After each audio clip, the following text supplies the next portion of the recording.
Okay, this is it's a true story as it was told to me by someone that I consider to be a reliable witness.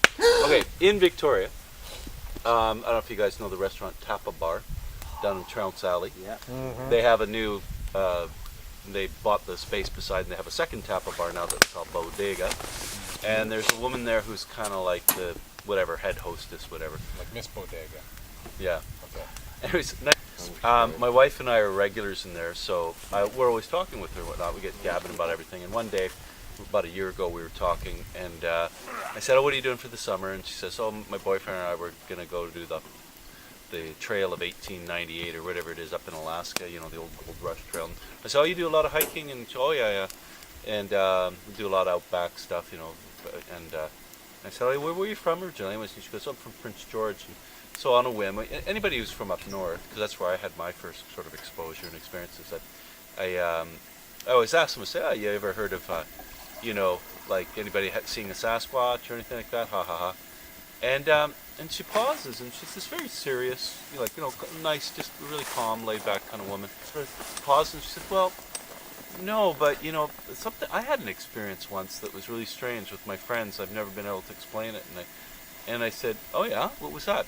And she says, "Well, it was after high school or whatever. We were like 20 years old, and we went out camping at a provincial campground north, near Prince George somewhere. And it was a small campground, and and it was kind of like the girls, I don't know, a stagette maybe or something, kind of like these guys or whatever. And there's about 6 or 8 of them, and they had a campsite with some tents. And around midnight or 1 in the morning, a couple of girls said, "I have to go to the bathroom. Oh, I need to go to the bathroom." And somebody go with me, and so they just decided, "Oh, well, I'll go, right?" How so did they say that? How did they say that?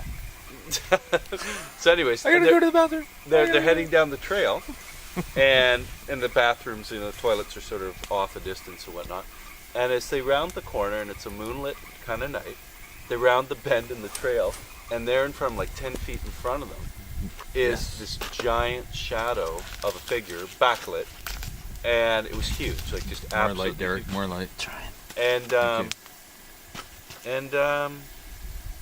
And she said the strangest thing came out of her mouth. Because she's looking at this, and they all just went silent, and they all just stopped at the same time.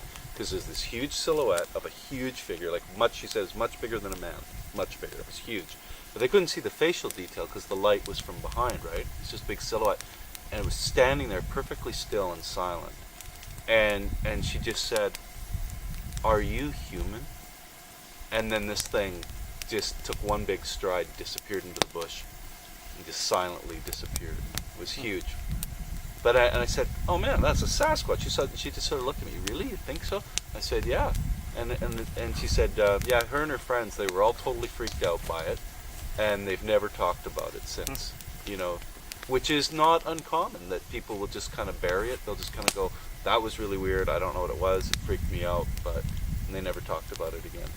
And I said, I'm certain you saw a Sasquatch, Well, it was. Yeah. End of story. It was a big like this. It was a letter carrier. That's a letter carrier.